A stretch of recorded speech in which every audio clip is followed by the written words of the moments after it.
Welcome to EUphoria. You're listening to episode 13. This is available on SoundCloud, iTunes, and YouTube. This is the podcast about all things EU LCS, featuring your hosts, me, Daniel Drakos, and Martin Deficio Lunga.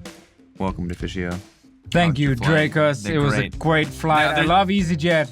Oh, yay, EasyJet. Well, maybe let's get the sponsor. We have two other people here, so let's run through it. This week's topics are looking back at the EU LCS Finals, the pressure of playing for Fnatic, the level of Europe, and MSI 2018, as well as some Twitter questions potentially sprinkled in there in the mix. Joining us to break it all down is none other than five-time back-to-back LCS champion Youngbuck, and the only person I know of who is both a EU LCS rookie and a champion, which is Bwipo.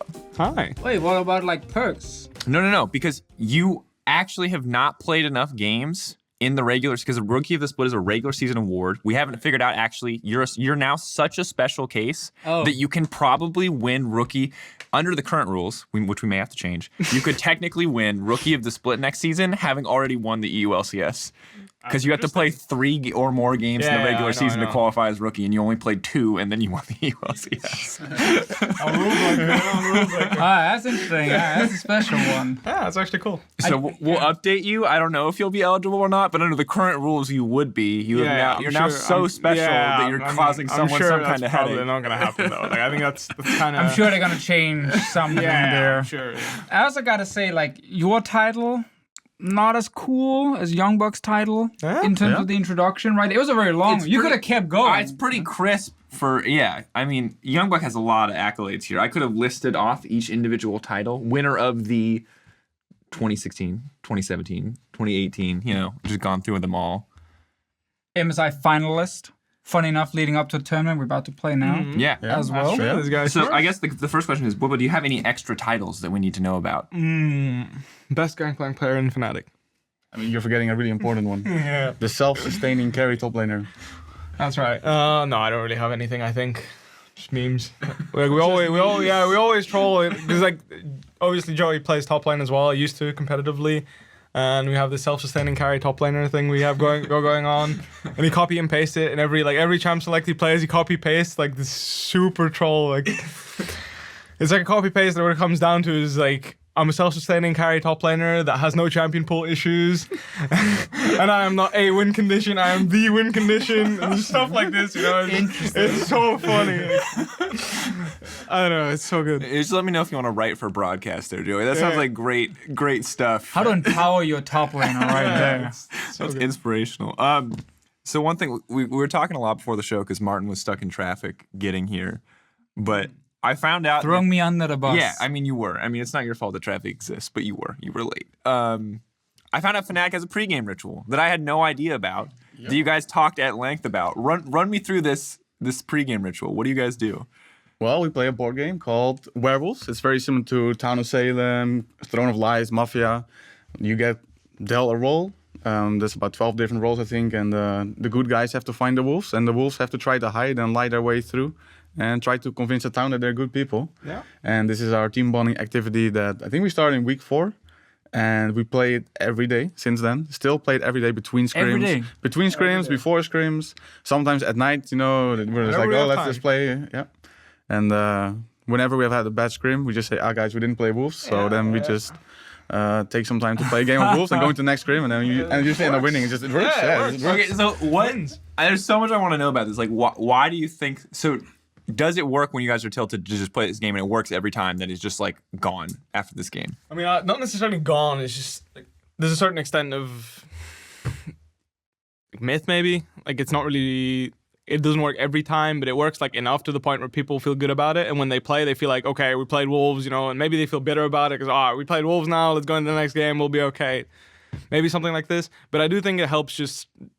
You get a laugh, right? Because generally how we play is we end up lying and just being really like troll about it. Like, sure. we say it's not we're playing like really try harding to win every round or whatever. We're trying to get the most fun out of it we can, and I think that helps to reset the mentality after a loss.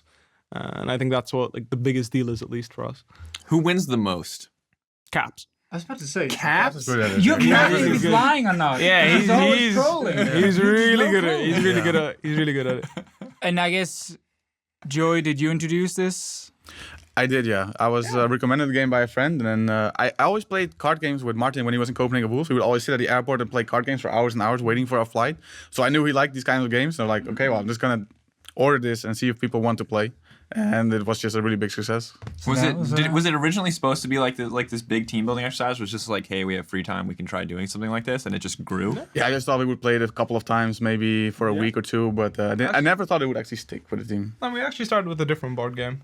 Started with Codenames, right? Oh yeah, Codenames. Yeah, we started with a different one. It was really fun. Everyone liked it. You know, it was a different board game where you had pictures and you had a spy master that had to basically describe the pictures with one word, and then people had to choose the right picture, but there's different colors. So there's two different teams, and obviously the pictures would overlap. So like, you know, if you said mountain, there could be two different mountains. If you chose the wrong one, you would lose or whatever.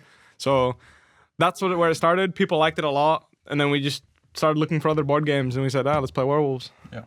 It worked out. Yeah, because Codenames didn't stick, and then we're like, we need to find something new. We need to find something new. But it worked. It's so interesting. I mean, it's actually brilliant in a way, because one, it's so simple, but at the same time, it's so effective for a team, because we know a lot of teams obviously are trying to find ways to, you know, team bond and do stuff when you've just lost the game, where you're gonna try and refocus. Teams investing in like mental coaches. A lot of teams like go and they some guy gives them a speech between games, and you guys just lie to each other nonstop. You're like, okay, I feel better now. Let's go next. I can just imagine, like, in a best of 5, the finals of MSI, Fnatic lose game 1, and we just see Youngbuck with the game under his arm, run on stage, like, get away from me, let's go, guys, and then just start playing it instantly. I just love the idea of you guys ever being in game 5 in the future, and there's gonna be a lot of people who won't hear this who will assume that like Youngbuck or Dylan are back there and you're giving the most inspirational speech of all time, like some great like glorious like Oscar-worthy speech, and you're gonna be sitting back there like, no, this guy's a wolf, man. I'm telling you.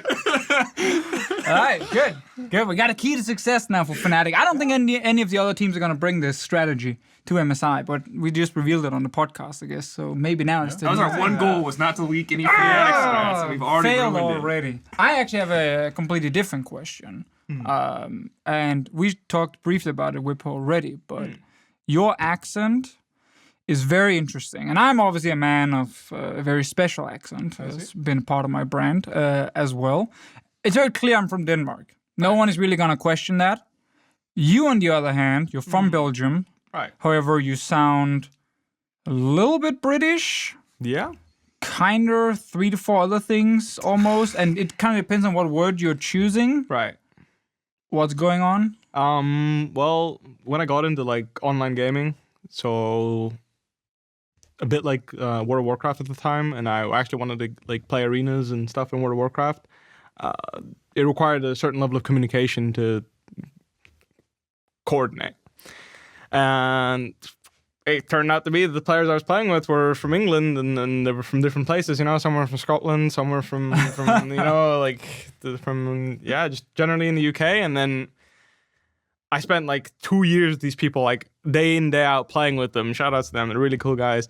I still talk to them from time to time. It's not as much, you know, because everyone's moved on and I'm still playing games. So, but since then I've just always picked up English from that age, right? I was like 11 years old at the time. This is like 8 years back, and ever since, because I learned English doing that. So I wasn't very good at it back then. I had a really like thick Dutch accent back then, but now like ever since, because I always just picked up their speech.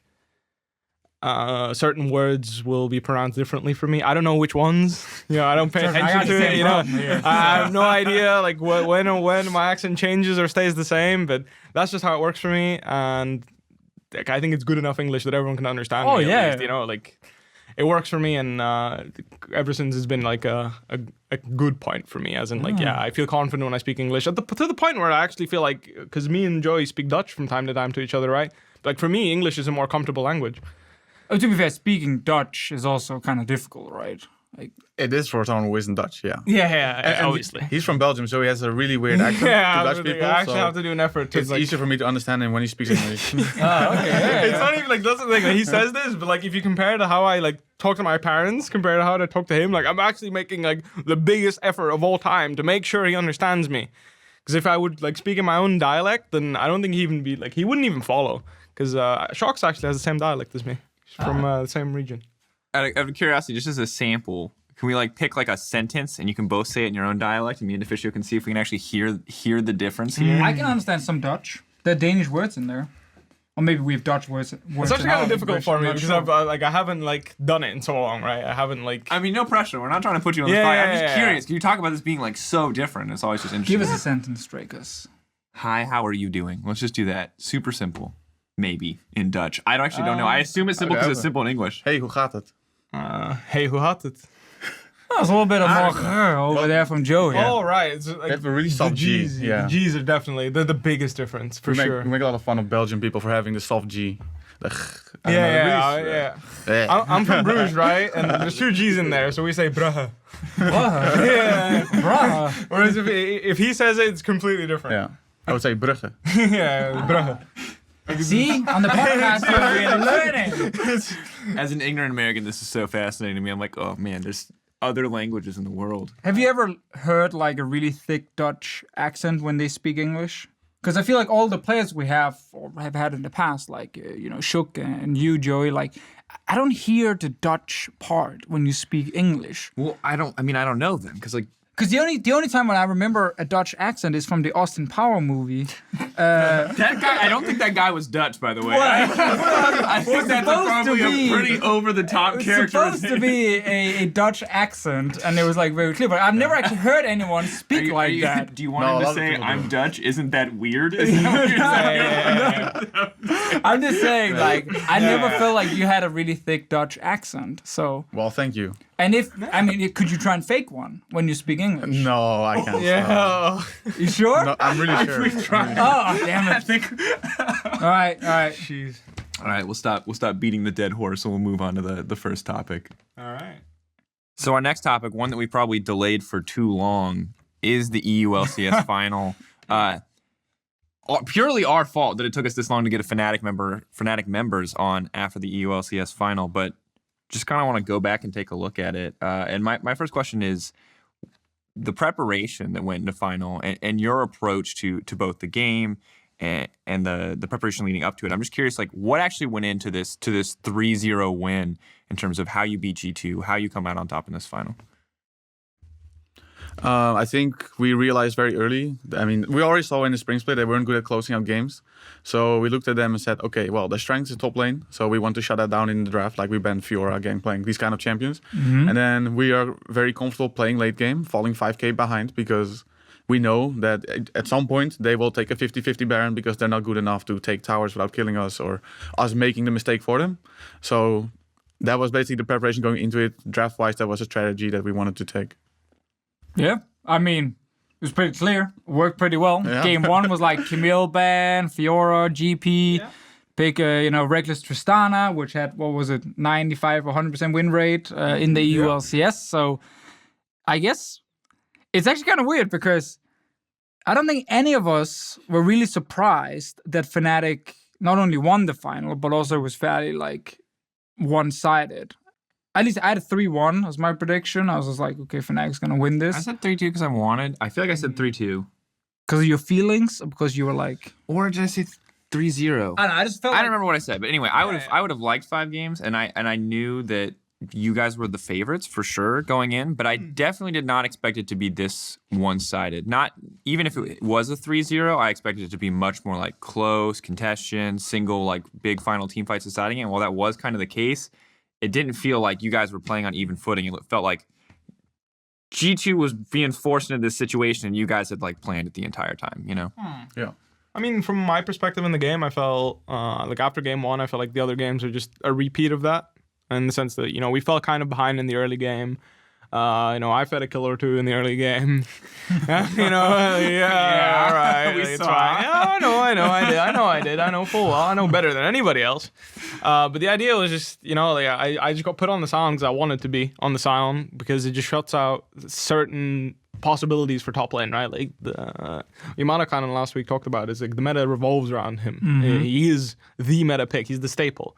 And it just kills so many good champions for G2. And what we we thought were good champions for G2 were side laners, such as Camille and Fiora, and these are playable into Sion, right? Which is why we banned them, you know, because the other side laners can't lane against Sion, so we just use him as a way of, in the finals at least, making sure that, because even leading up to the hype, everyone was like, yeah, top lane has to win, because mid lane is an even match, and if it's not, it's going to be really hard. And bot lane, we all assume that Fnatic is going to pull ahead there, right? Yep. So if we just pick a neutralizing top laner that's going to do really well on his own, and we shut that out, we're just going to scale, and we're going to have a really good time, at least taking an even game, or even a little farther behind. And game one, how it went, it was like we were behind, and we started fighting, it went good, and then we started winning, and then we took full control. And I feel like it was just a repeat of that in every game, and that's why people feel like it wasn't close, but it really was. Like, I think the games they could have won, if any of the fights went their way, the games would have looked a lot closer, and maybe even they would have taken a game off us. It was just, at some point, it probably felt hopeless for them, right? Because like every time it was the same repeat. It was get to 20 minutes, you have a small skirmish or a fight, you lose like Ragers 3 for 1. Yeah. You lose 3 for 1 or like 5 for 0, you all get killed, and then Fnatic gets banned, and it's like, oh, you know, the guess game's over again, guys. And I think it was more of the fact that it was the same game 3 different times in a row is how I feel. I played the same game. You know, I went into the lane. My lane wasn't exactly what played well. You know, we get to the mid game. Like Caps is doing Caps things. You know, Reckless is doing Reckless things, and they're just carrying the game. And yeah, we just get to a point where they feel comfortable doing that, and we couldn't lose. That's how we felt. So, Joey, do you think G2 made a mistake in terms of how they approached the pick and ban phase, trying to go for, you know, the setup where they gave away Sion every time, and they could win early game, but would always end up losing late game team fights? Should they have changed anything in the draft? Well, I think they were very one-dimensional in how they approached the game with the side lane win condition with Wunder. And I don't know if the other players are strong enough to carry games. So, but I do think they could have put more responsibility on Perks, for example, because, I mean, he has shown that he can actually carry games, right? And he played a game of Karma, I think. I mean, we did the same. Yeah, right? we I remember Cap saying he was shit-talking Perks on the show, and then the first game he looks in Karma. He looks in Karma. It's like, imagine trash talking someone and locking in Karma mid first game, you know? It's like, what's going down? Oh, God. I mean, so do you feel like just with the players they had, like that was their best strategy, but they were just stuck in a position where they had to draft a specific way, and it was just easy for you guys to exploit it? I think so. It just, the meta was in our favor for sure for this finals. The meta, 80 carry meta, blah, blah, blah. Like, not necessarily. I think top lane has always been in a good state. And the champion pool reflects that, right? Like, Wait, you already told me top lane sucks. Yeah, but like the thing is, like people say that, but like if you can play 3 different styles of champions in the lane, there's no way this lane is bad. You know, you can play Camille, you can play Fiora as carries, as 2 examples. You can play Vladimir, you can play Swain, you can play Mages top, and you can play tanks top, right? You have everything. At least like the most thing. Like, bruisers were always kind of iffy in that patch, I admit. But Camille's kind of a bruiser, Gangplank's kind of a bruiser, and these champions are staple top laners in the meta, right? But I can't play Aatrox. Yeah, Bwipo. that's Top what I'm saying. Like, lane's it's just terrible. like, And that's where you're wrong. it's like, because people don't get the option, they think the lane sucks, but the lane's actually been good, you know? Like, there was so much focus on the entire split on the carry top laners and Gangplank and Camille. It's just like, yeah, sure, they're the only ones that can work, but they're there. Like, they're the most oppressive too. I mean, we had Ryze top lane in other regions. Yeah, sure. Cassiopeia showed up in Korea Swain, a lot. Vladimir, like these have all been just staples through the entire meta. And sure, Ornn and Shen and Sion, they kind of drown out the pool sometimes because you have to pick them into each other, right? They're good matchups, and you have to match them with how the game works. Because tanks are just good. You need tanks in League of Legends to form a good team comp. At least like in any game, really, you need a tank, right? It's just useful to have one. That's the problem, I guess. Yeah, that's what people don't like, because tanks are generally not as fun to play. And you get flamed if you don't draft a tank and then can't execute the split push comp. Everyone is, you know, oh, this team sucks, what's going on? And then like just draft the tank with engage, and then it's much easier to play the game. And then we get tanks. Joey, random side question. Are we close to seeing Renekton being viable in pro play? Well, you'd have to ask Bwipo, but I don't think so. I don't. You're the old Renekton man. Yeah, he's the Renekton guy. I don't think he's a bad champion necessarily. Just again, I don't feel like he has a place in the meta. I don't think his matchups are good enough. And I don't think the whole, you know, go level 3, dive top lane is a thing with the current junglers, though it's possible. It's just, if Elise shows up, I'm sure Renekton, her buddy Renekton will Showed up in play-ins. Yeah, that's my point. All Like, I'm saying. I'm sure the champion has room. I think Conqueror, like even Press the attack Renekton was good enough. Like it's a lot of damage. Yeah, he hurts. Like he's still Renekton, but it's just like I said, if you're playing against this tank, if you don't get like monster ahead and can get something out of it, he'll still just be a tank, and he's gonna do tank things. And what tank things do is they tank your team and kill them too. I think. Ornn, for example, that champion does a little too much damage sometimes. That's a small problem. That is a small problem, I guess. Like, and I don't think that tanks shouldn't deal damage. Don't get me wrong. It's just the way they're balanced. They always have utility at all points of the game. Whereas, imagine a situation where the Renekton falls behind. It's over. Like, you actually almost can't win. If the tank wins side lane, which is actually sometimes realistic, the enemy team literally they can't play the game because their side laner can't push. And they can't group and fight either because the other top laner will straight outperform them. Question for you, Youngbuck, regarding Fnatic in this split. You guys play a lot of late game. I think that's fair to say. Yeah, very fair. Yeah, you guys obviously use that as your main win condition during the split. Was that just because it gave easier wins in Europe, or because you felt like that was actually the best way overall to play the game? I don't think it's the best way to play overall, but it was indeed because we just analyzed the European teams and said they were not good enough to finish end games. So I have a philosophy that there are 3 ways you can draft. You can draft with a philosophy that the enemy team is not good enough to close out games, then you just play late game. The second one is you draft with a philosophy that you're better than the opponent, and then you just draft a very balanced composition and go even into the game. And then you have the drafts where you say, I am a good team, or we are a good team. Okay. And then you draft like Misfits does. Right, yeah. With the on the clock, Yeah, on the clock. On the clock. Important power spikes to hit. I like that. That's interesting. Yeah, it's a good way to look at it. I like the 3 different draft styles. I feel like there's a lot of teams that overuse the we're a good team, and a lot of teams that overuse the let's go late game. But I don't think it's always because they believe that they're the better team. I think what's important if you go for the I go for late game draft is that you actually have carries that will outperform late game. Because if you're drafting late game against a team that just has better players in the late game, it doesn't matter that he's like playing a champion that maybe does 100 damage per second less. Like if he's playing Varus, it doesn't matter that you have Sivir if your player isn't as good. Mm-hmm. Because the thing in League of Legends that people have is that you have outscaling, but it's always to a certain extent. And like that's why I think in certain regions Varus is very popular. I think in Korea, for example, it's been popular throughout the split. Yep. Because it's not like Varus will get outscaled to the point where he can't kill anybody. Nope. He will still be killing champions. It's just compared to the crit ADs at 6 items, of course he won't be as useful. Of course he won't bring the same amount of DPS. But that's what I'm saying is if you have the better player on the Varus, he's likely going to deal more damage than the other guy anyway, even if he gets outscaled. And now he just builds crit himself as well. Like now it's fixed. Now he just joins the crit carry.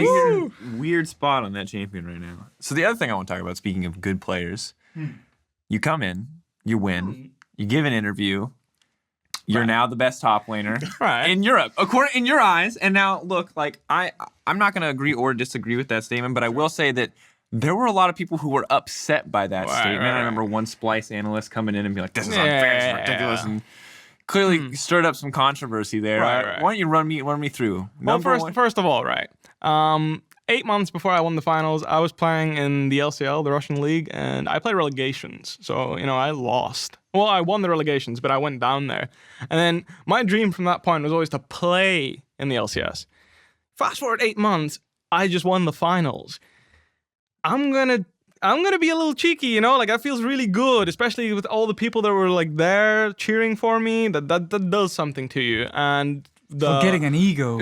Yeah, well, I mean, of course. Like, how can you not, right? Like everyone like bigs up the other top laner, and then it turns out that I don't think he played particularly good that series. I think that if you look at it from a very rough standpoint in terms of just impact, I think he had almost none. I never had the feeling like, like Wunder's roaming, I need to like be very careful or he's going to kill my teammates. No, every time he moved, like nothing happened. Really, nothing happened. He was on a tank twice as well, which was not exactly. Yeah, it was just, like he's playing Ornn and he doesn't find the fights. And that's fine. No, it's a team thing. Don't get me wrong. It's not like, like the best Ornn player in the world will always find a good fight. There's no way. It's not how the game works. But, I had the feeling I played a better set there.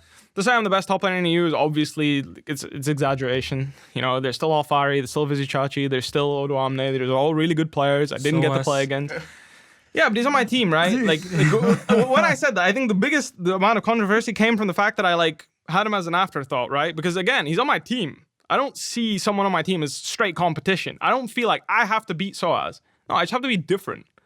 Because we're on the same team. And if I want to be an asset to Fnatic, I need to be able to do things that Soaz can't. And that doesn't mean I need to be better than him. It just means that I need to bring some form of merit that isn't Soaz. Because I already explained this, is I don't want to be Soaz version 2. Because if I'm Soaz version 2, why wouldn't they just play Soaz? That's An injury. That's the only reason. Yeah. An injury. That's the only reason. But So I just want to be my own player, and that comes into the thing of the mentality thing, the mentor thing. Soaz has been a mentor to me. Sure, in a way, like he's helped, but mostly we're just discussing gameplay. You know, like what do we think? Is this champion good? Is that good? Like discussing what to go on, what champion, what build, and mentor. I think Joey and Dylan really they have done the most for me in terms of mentality going into the game. Like the first thing Joey told me when I was going on stage at the first game is, you know, you don't have to do anything special. If you just play the game and farm, I'm sure you'll be fine. Like, you know, you don't have to like do anything special. You don't have to like be the next Khan. It doesn't matter. As long as you play a good, consistent game of League of Legends, you will win. And that's what matters. and I remember that game.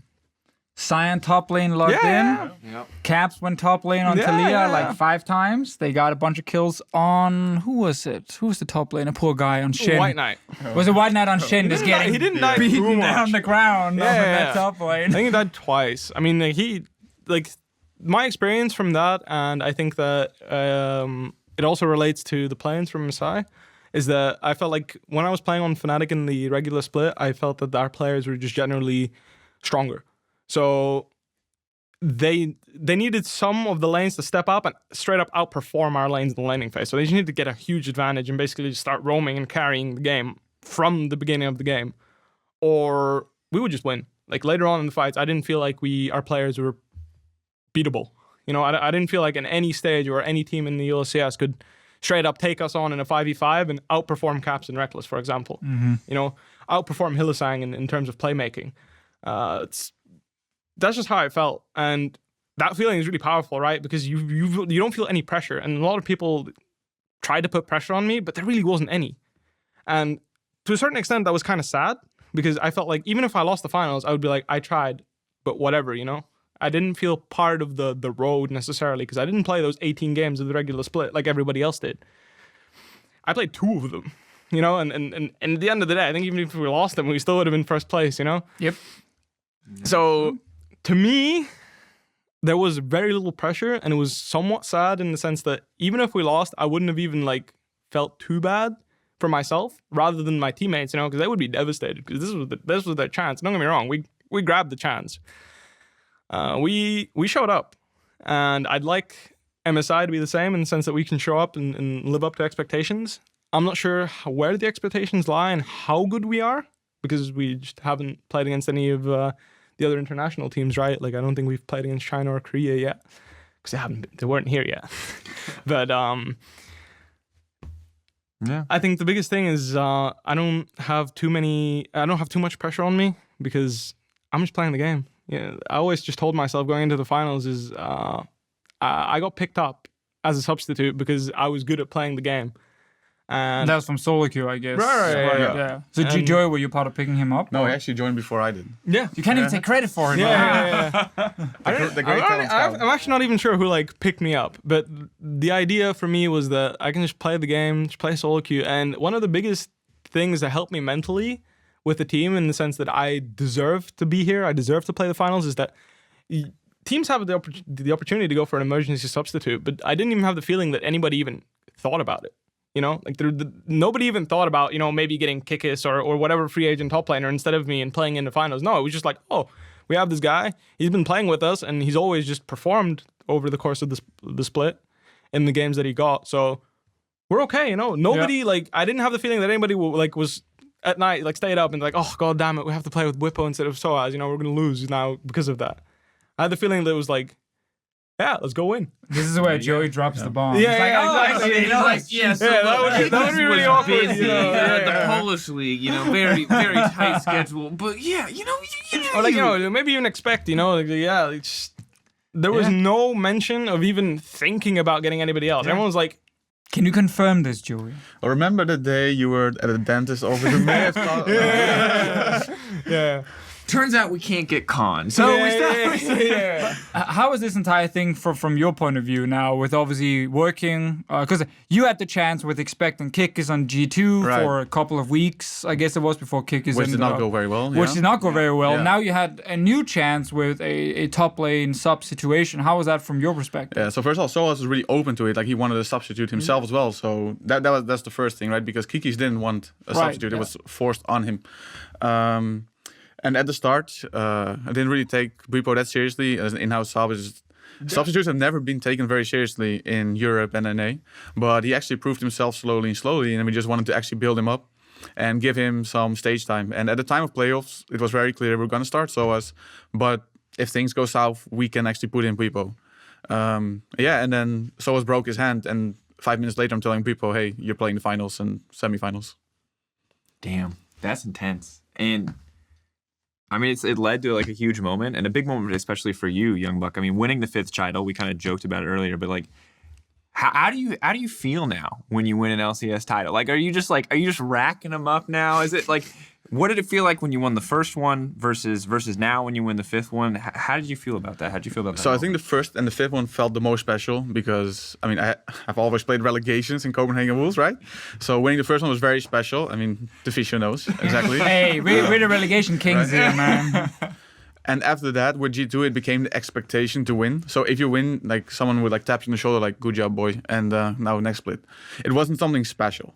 But now with Fnatic, it was a new challenge, new team, and it was basically between me and Perks between setting that record. Yep. So it felt very special again. Probably even better than the first time I won.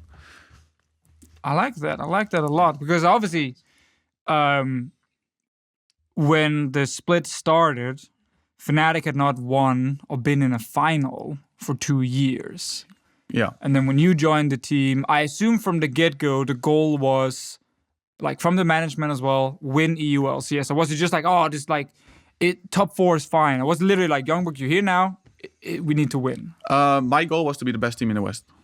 In the So West. that also means you have to win the EU LCS, right? Probably a good start. yeah. So that was my personal goal, and I know management wants to get top 4 at Worlds. So it's also very ambitious, but Okay. I think we're working on it. Yeah. I mean, taking steps. We'll see how MSI goes. Now we have been there's a lot of people came in with Twitter questions, and I want to say some of them we already had planned to ask. And if you've heard your question already, I hope we're hitting a lot of them. But one specifically from a guy called Bloodhands, nice, at Bloodhands Finn asked, did you join, to you, Joey, to you, Youngbuck, specifically, did you join a winning team or did you make this team a winning team? I think I joined a winning team and made them winninger. Like, right? Nice. Right? I mean, We'll quote that. yeah. There's a lot of individual talent in the team. It's very clear. And I just think I provided some tools to help them actually win the title. But maybe they could have done it without me as well. Like, God knows. see, I mean, based on last year, where there were a lot of great talent on Fnatic, and you were obviously on the other side with G2, you looked at Fnatic and you saw Reckless and Caps and these guys, and you were probably saying these are really good players. Yeah. But they didn't really function when it came to the really important games and staying, focused, not tilt. Reckless talked about this on the podcast already. So what was it that changed when you joined in terms of this mindset where the players would no longer just collapse if something went wrong? I wish I had the answer. Like, I know I have a system in macro, right? So when you're actually in the game, you know what to do. Like, bot tower falls, okay, we know what's gonna happen in the next 3 minutes, and then if the next tower falls, then we know what's gonna happen after that and after that. So that is pretty simple. You can do that if you're tilted or not. And other than that, we have werewolves and just a really good team atmosphere, right? Like, I think the atmosphere is just really good, and even though everyone is very different, and you have to approach everyone very differently, it's just everyone is good friends, and there's not as much tilt. So you're not like grabbing each player individually between games and like giving them a little pep talk and stuff, and they focus again. No. Werewolves. Werewolves is the pep talk. Discord. Yeah. I think what's really important is our team atmosphere and how we approach our practice, in the sense that we play like every other team 6 scrims or like 6 games of scrims, but afterwards our entire team's playing solo queue. All 6 of us are in our practice room playing at least like 4 hours of solo queue straight after our scrims, and that's every day. So like in our off days, nobody's like missing from the office. Everyone's sitting there playing solo queue for at least a few hours, and I think that builds up a good feeling because It's culture, right? right, of course. And I think tilt can come from a lot of things. Like for example, if you have the feeling that one of your teammates isn't practicing enough in solo queue, and then he makes a mechanical misplay on stage, that's gonna burn. You know, it's gonna be like like if this guy just practiced more, maybe he would have hit that, and that can just create like the spiral of bad thoughts and just make you feel worse and worse and worse about it. And like maybe I shouldn't be putting this much effort if my teammates can't keep up to it and blah blah blah. And then this doesn't exist in our team. It just doesn't, because everybody is putting in more than the necessary hours, and I think that culture is what makes our team win. Because Dylan even said it in the middle of the split, like we look at the ladder and it was like, oh, we have like 5 players in top 25 of the solo queue ladder. And that doesn't necessarily mean much. But the fact that you have a team that all has these players high in the solo queue ranking whilst playing 6 games of scrims a day just means that you have like, you're just going to win, like you have the best players. So it's really hard not to, as long as you just keep that balance, you keep that atmosphere up and you keep just the grind on. And I think that's the advantage we have over other LCS teams. I'm not sure how it is for other LCS teams because I don't have much experience, but from what I can tell, I don't see other teams being as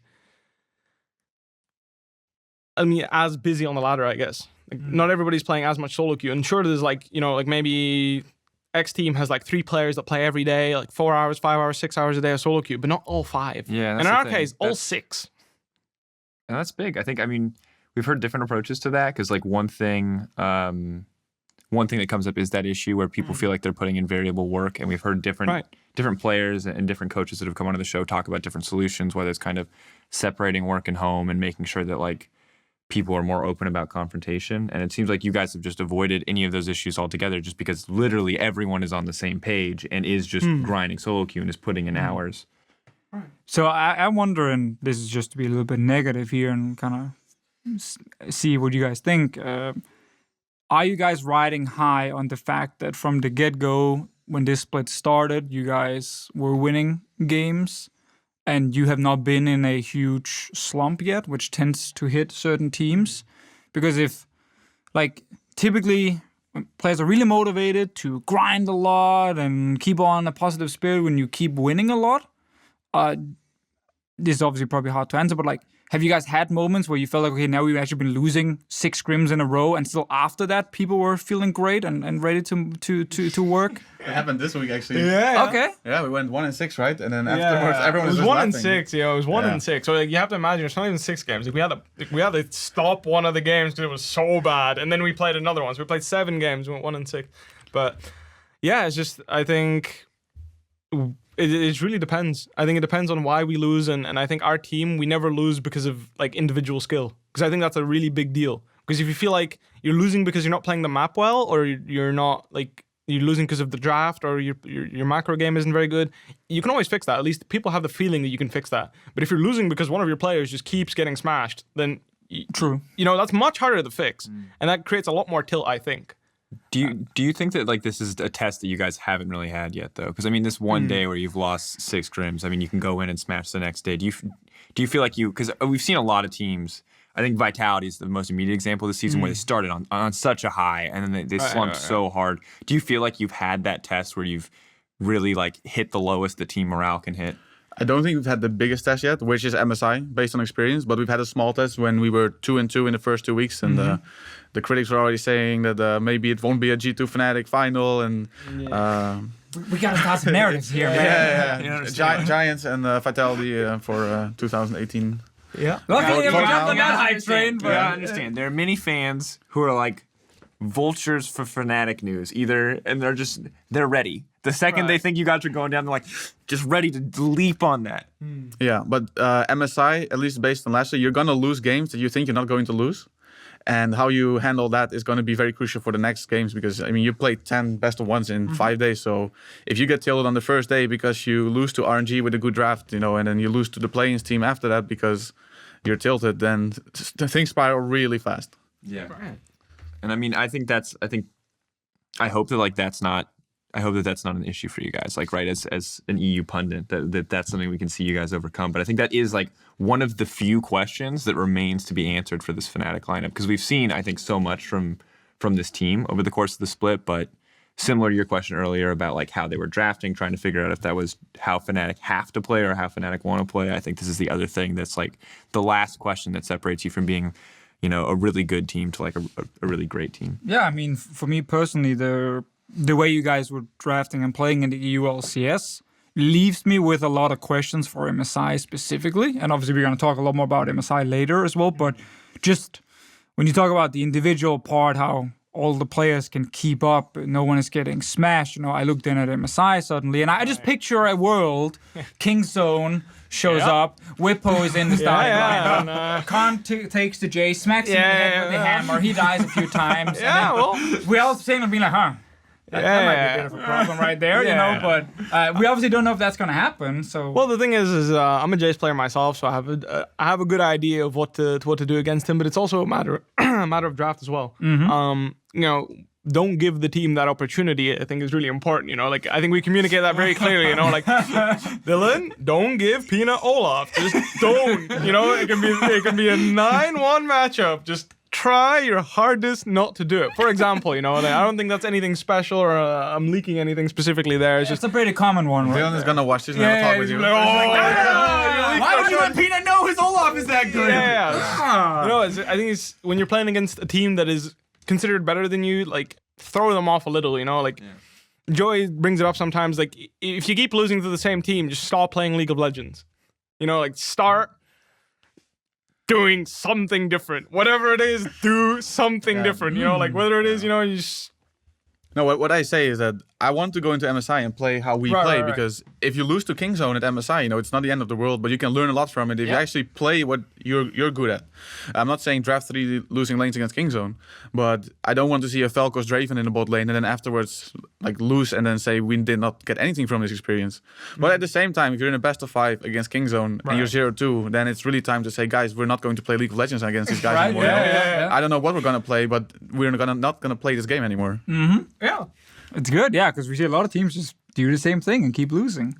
Yeah, no, it's Kingzone is Kingzone. You know, like, all these players like they seem so good, but like in the same vein, I feel like I don't think every role gets outskilled. I think that I think I can admit, like if I would play against Khan, that Khan is a better player than me. We're gonna hit all of Kingzone here in a little bit when we talk about MSI. I want to save a little something to keep the viewers baited, you know, because now you started. Now they want to know where they are. We call this clickbait. Bwipo better than Khan. That's the narrative now. No, I'm the best top player in the world. Best top player in the world. All right. We cannot lose. I'm on the team. There you go. So something we've been kind of talking about in general right now is the level of Europe. Since we've already hit on it a little bit, I just kind of want to formally ask, like, who do you guys feel like is your closest competitor? Because from everything we've said, clearly Fnatic is the top, currently uncontested in that case. But who's actually chasing your heels, or who do you think will be chasing your heels in the future? I think we've been saying from the start it should be Misfits. I mean, until they finished 7th, right? Like that was the team we didn't want to. I hate them so much. They're so annoying. There were a few victory laps in our house when they finished 7th. They were really making fun of it, and really happy because we didn't have to play them in playoffs. Right. Because we felt that was the team that could beat us. Also, we respected Vitality a ton.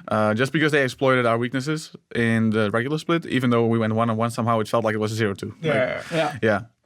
That was 0-2. Yeah. That was a 0-2. Camp caps. A mental 0-2. Yeah. So when we get closer to summer, do you feel like that we will have a closer summer season? Are those guys going to like level up and catch up and be able to outpace maybe a little bit since or do you feel like it's still just going to be Fnatic clear at the top? Maybe we'll have that playoff with Misfits and Vitality, but still Fnatic winning it out. I mean, I think the biggest thing that people overlook is that we went 14-4. But even the games that we lost, the game we lost against H2K at the start, the 2 games we lost against Misfits, these could have been wins, right? Like one play could have gone in our favor and it would have been a win. And then you'd be looking at a 17-1 team. And that's a lot scarier than 14-4 to me, at least. Like even 16-2, it's like, whew, these guys almost don't lose. I also want to counter argue that because we've definitely had some wins. Some in there. Yeah, we may have been 8K down at 20 minutes, I think, against G2, for example. And, there's been both, but You just got shut down there. You just got I just remember massively shut those down. moments where it's like, But it's That's fair enough. it's always player mathematics, right? If this would happen, we would have won this one. But Exactly. they never think if we didn't do this, we would have lost. you know? Because I don't play them. If I play the game, I remember the mistake. You know, even like right now in the finals, I know I fucked up at least twice. You know, like it wasn't even minute 5 and I died. You know, like come on, I fucked up.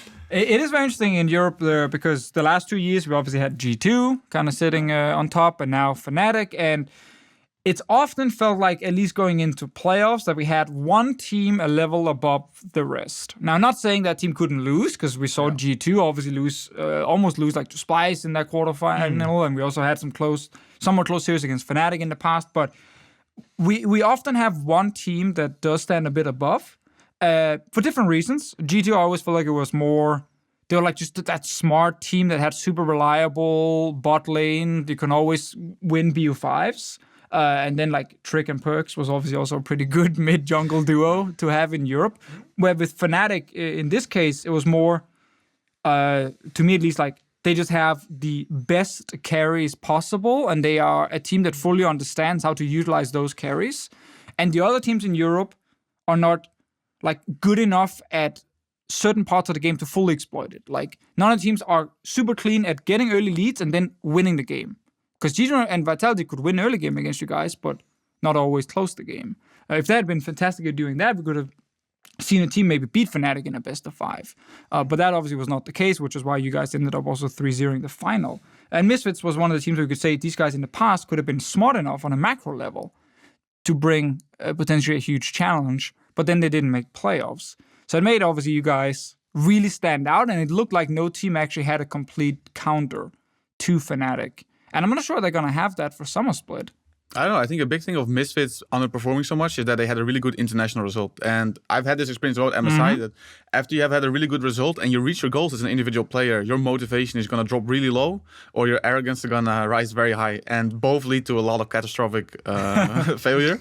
If you remember G2 in the start of the summer last year, it was atrocious. Oh yeah, slow start. 1-5 at Rift Rivals, I believe, as well.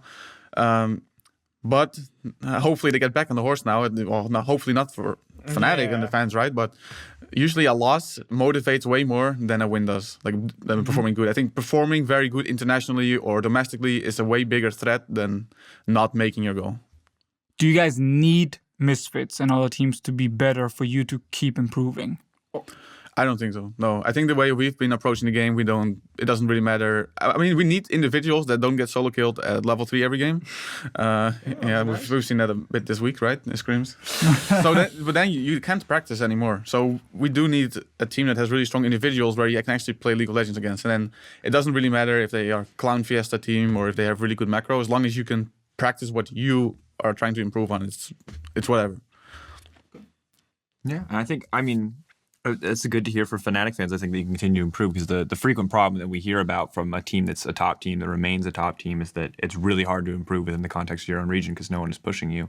But the fact that you've developed a system where, yes, albeit you are relying on people not to get solo killed at level 3, does sound like a healthy step and a bit of progress.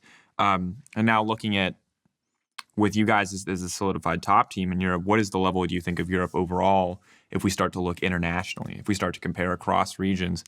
How do we feel about it? Because I think the big thing this year, right, was all the exports, all the players, a lot of names leaving. And I think there are still a lot of European fans, especially as we come to MSI, maybe worried about how Europe's going to perform. It's kind of difficult for me to say because I didn't get to play all these players. But overall, I think that it's difficult for me to say because I feel like Fnatic has the advantage of having those 2 carries, right? We have Caps and Reckless. And like I said earlier, at a certain stage, they're going to outperform everybody else in the region in a team fight, for example, or even in the laning phase.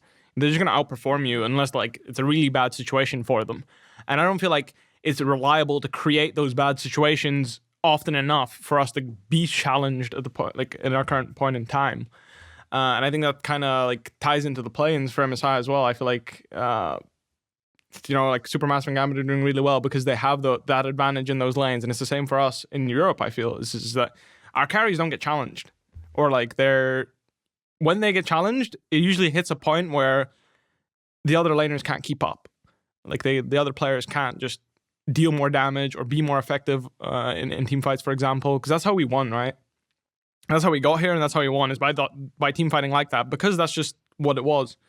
I feel like it's not like they don't have the talent individually, it's just something that like comes together for us as a team. We have two stronger carries, and I think the other roles aren't necessarily as impactful, even though they might be equally good. Like, for example, top laners. I think there's plenty of really good top laners in Europe, don't get me wrong. And honestly, I think there would have been a different final if people banned Swain. I know that meme died, really. Like, that meme died. But I'm going to bring it back alive. But, like, G2 got Swain, I believe, against Spice, like, what, 2 or 3 times? Yep. Yeah. We got Swain against Vitality 2 or 3 times. Yeah. You know, like, I think that actually skewed the end. Like, that skewed the finals, right? Like, I think it would have been a different finals if people actually respected this champion. Mm-hmm. But overall, like, the entire level of Europe, ignoring the Swain, because I think that champion actually, like, I think I thought we were gonna ignore it. yeah, but respectfully, I think Vitality Fnatic would have been a better finals. But Yeah, absolutely. I mean, it was a good semifinal. no, like, it was good. It's just they gave Swain away. What about Fnatic Splice? I think it would have been a 3-0. I think it would have been a 3-0 as well. They were not a bad team though. I think stylistically they were like, they had a few ways of competing with us. You know, with the range support thing and then the hyper carry AD. But yeah, it's difficult to say, right? Like, the way it happened, it was all around. I think the teams are fine. I just think that they have certain gimmicks. I think that's the biggest problem in Europe. They have gimmicks. Absolutely, Yeah, like Things you can abuse. exactly. Well, for example, Splice relying on having their range support, Yeah. like playing the Zillion and the Lulu. It's just, if you play this team in a best of 5, they're not going to get away with that. Like, Yeah. you can easily adjust to that in the draft phase. They did first pick Braum for Kingzone in the third place game, you know, as a change. And what was really sad is we scrimmed them for a week or two before the semis, and they were playing almost exclusively melee supports, and then they go into the best of 5, and it's back to the Lulu, Janna, Zillion. And they were actually doing pretty well on it too. Yeah. Now we got a Twitter question that fits this topic also about international level. It's from, I think it's a Chinese fangirl. Her name is Froskurin, I believe. That Chinese fan. Yeah, that Chinese fangirl. You guys, of course, might know her. She's casting at the LPL at the moment, and she asked if you think some of the other European teams could perform well internationally based on what we saw in the spring split. If we sent G2 or Splice or Vitality. Yeah, let's just say the split is Worlds, and we sent 3, or MSI was World, and we sent 3 teams. How do you think it would work out? I think other European teams would not do well against RNG and Team Liquid. But if you do the world kind of thing where you send RC2 against RC2, I think it would be pretty even. Okay. But I don't think any other European team would have much of a chance against like Team Liquid or RNG or Kingzone. You know, Quick reason why. individually, macro, everything. I don't, For me, it's mostly the gimmicks. Like, really, this makes it so much easier to play against these teams, because you know they're gonna want to do that, and either you know they're gonna do it and you have your strategy against it, or you stop them from doing it and they're just strictly worse at what, like, that's not their gimmick. Yeah. Like G2, for example, like, they want to carry top, right? You take them off of that, they're just worse than with it, right? And Vitality as well, you know, just send 3 people to the top lane. Like, that was their gimmick. I mean, yeah, the gimmick was the Talia Olaf, and then we actually gave it to them every game, I think. Yeah. And we're just like, you know, it's fine. I'll just survive. You know, just tell me, you know, just survive. The Bwipo lifestyle there in the top lane. Just survive. You don't have to be that's what that's kind of what we just did the entire way through, I think. So Fnatic can compete, and we talked a lot more about Europe and how Fnatic is definitely still at the top of Europe, and specifically why. But how did Youngbuck? I think you're probably the most experienced person here. Maybe Deficio also, because of just how many international events you've casted and looked at teams. But like, how are we actually looking in terms of shaping up year to year? Like, if we compare the Fnatic that we are sending to this MSI, how do we compare to the G2 of last year? Very similarly, and much better than the 2016 run. I think we're playing to reach the finals again. If I look at the scrims we had against Team Liquid, and I've studied a bit of RNG, I would say we're slightly better, but not good enough that I would say, yeah, we're going to 2-0 these guys. Like, it could even be a 0-2. Like, but I think we're slightly better, and if we're given a best of 5 against these teams, we'll probably win 3-1, 3-2. That's my opinion. Sure. But I wouldn't say that one region is much better than the other. Other than Korea, of course. Yeah, I mean, but Kingzone, we don't Yeah. talk about Kingzone. They're a little bit better. So Kingzone included, we'll just leave that gap over there, and I won't ask the stupid gap is closing question. We'll leave Kingzone on their high horse. But do you feel like every other region is pretty close right now, at least, or which regions are kind of falling behind? Because so far LPL, EU LCS, and NA LCS you've kind of mentioned. LMS down, not competing. How are they looking? Like, what's the stats with the rest of the regions? I haven't watched much LMS, so I don't really know about them. But I always felt like Flashwood was a very good team and a very good scrim partner because they had very good macro, but they just were lacking individually. And if you're a smaller region, it's very hard to find people who can actually compete with the Caps, the Reckless, the Khan, Faker, BDD, you know. I like that group you put together. Yeah. And I think RNG is probably individually equal to us. I think it's fair to say. Maybe I know a lot of people say they're also better than us, but I think their macro is lacking compared to EU and NA. And I think that NA is a little bit better macro than China. Different macro from EU, but not necessarily better. We've definitely noticed some very different things from what we're used to when we scrim them, which is really fun because you get to add these kind of things and like discuss them, right? Which is the greatest thing about MSI. You get to play these really good teams and then be like, wait a minute, we've never thought about it in this way. Like, is this something we can add to our gameplay? And then it's almost unfair for the rest of the teams in Europe because we get this opportunity and they don't. Hopefully you bring it back to Europe and they learn from it and they can also improve. Yeah. No, last year we learned a lot from playing against SKT. We scrimmed them, we played them on stage, right? And we were like, oh, wow, okay, this is something we can definitely do better. And now we've been scrimming Team Liquid and there were specific things where like, oh, we didn't know you could make a comeback play like that. Like, that's very interesting. How do we stop it and how do we copy this? Yeah. It's a really fun thing to experience. That's always the great thing about international games. Even if you end up losing a lot of games on stage, you know, from the outside, it's all terrible. Everyone is flaming you for dropping games. But as a team, there's obviously a lot to always pick up, especially also when you get to play teams like Kingzone, because we always hear this every single time. Like when you face one of the best Korean teams or the best Korean team, there's just certain things they do that no one will ever do that to you in your own region. So you're not used to that kind of thing happening and how it can punish you. And then you see this team do it and you're just like, oh, okay. Apparently if you do this, we just don't know what to do. We just lose. And you can actually do that yourself. How much more do you learn when you play against those teams versus just, you know, let's say watch their VODs? Because Kingzone are obviously a good team. You can go back and watch all their games in the regular season. Is it that teams play differently in scrims that helps you learn more from them? Or is it just that you get to experience it firsthand? I think it's really experiencing your own system or your way of your playing and communicating against their system. Because we watch Kingzone, we watch KT, and I'm sure there's people who've watched thousands of competitive games, but they don't have the skill of those teams, right? So just watching these teams or studying them doesn't make you a good team. And I think having the ability to play against the teams gives you such a big opportunity to actually learn from them and see where they crush you and where you can actually maybe crush them, right? Yeah, it looks to be the case. To kind of round out this discussion before we look ahead towards MSI, do you have any... Korea is the clear number one. I'll just say that from the start. You talked about the potential to go back and forth with a lot of these teams. You could 2-0 them, you could 0-2 them, the best of five where you're really confident. If it comes down to it, if it was all best of fives, who do you actually think is the strongest region after Korea right now? Europe. Thank you. That's all. No bias. Thank you. That will be all. That's all I need to hear. Who's number 3 and number 4 then, though? Because I think we do have some NA listeners, and I think they'll want to hear. Not that you should just say NA for number 3. I think that people will just be curious. But I got one. No, it's a good question. I don't know. I think NA has better macro than China, and I don't know how individually they stack up. I mean, I think it's a matter of what the teams play. Because, for example, RNG has let me. He's on the dog duty.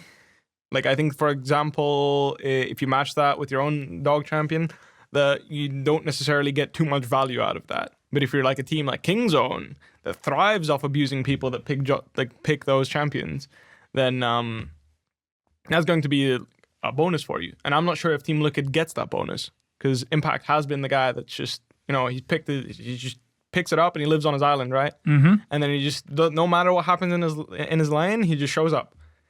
Like, it doesn't matter if he got ahead or he fell behind, he shows up. And I think that's the strength of Liquid. And I'm not sure. I didn't watch enough of RNG yet because, again, I'm focused on the top lane. I'm trying to figure out what the top laners are doing different, what I can learn from. But I think that's the biggest deal for MSI. It's only one team. So if you have a good matchup against the other team in terms of what you like playing and how you like playing, I think that can play a lot in the rankings. Yeah, I mean, that's also why like rating regions going into MSI is so difficult because it's one team going. Right, exactly. So in this case, if Fnatic ends up going to the final, we can all dance and say Europe, second greatest region, even though we don't know if our second best team could actually do anything. Yeah, exactly. Which is why, of course, we have Rift Rivals to determine That's who where they we That's To really solidly confirm. And I'm glad we'll have Rift Rivals for the first time because last year obviously never happened and we didn't see any Rift Rivals. And we're, of course, giving NA the customary handicap where we fly. Yeah, so we get jet lag. That's super unfair, I think. I mean, if we lose, that's our reason. not truly. We can prepare our excuses in advance. No, interesting to hear. I think the last thing on the table here is just MSI and just talking about it. Because you're right. Might not be fair to rate some of those regions when it's just a single team attending. So let's just get into it. Let's talk about some of the teams going. Let's talk about Fnatic as they stand. My first thing is you talk about these weaknesses or these exploits where, Con versus Let Me could just get exposed because Con thrives on that. Do you feel like from your prep that Fnatic has any of those weaknesses that you're concerned about? Whether you can share them or not, are there things that you're worried about could be exploited? From my point of view, it's difficult to say because it hasn't happened yet. I think it's possible, of course. Like that's what makes an international tournament fun, right? It's competition. I think every team can beat every team in that sense, and that plays a role into that. But as of now, I think as long as we stick to what we're good at and what we like doing and what we know will work, I don't think it's going to happen. But, who knows, maybe he pulls out an Asus again and, Hey.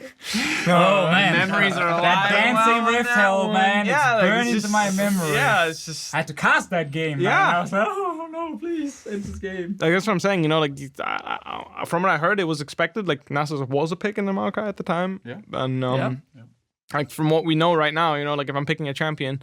There are a few question marks in terms of what can be good and what's going to be done, because I think that's a really big thing about different regions is that generally there's a lot of champions that are pretty good, but certain regions have tendencies to pick others. Like for example, NA had the hardcore tank meta. They were Sion into Ornn into Cho'Gath every game. Like there was no exceptions. Nobody would like go out of their way to pick a Camille or pick they would just ban GP and then pick tanks. That's all they would do.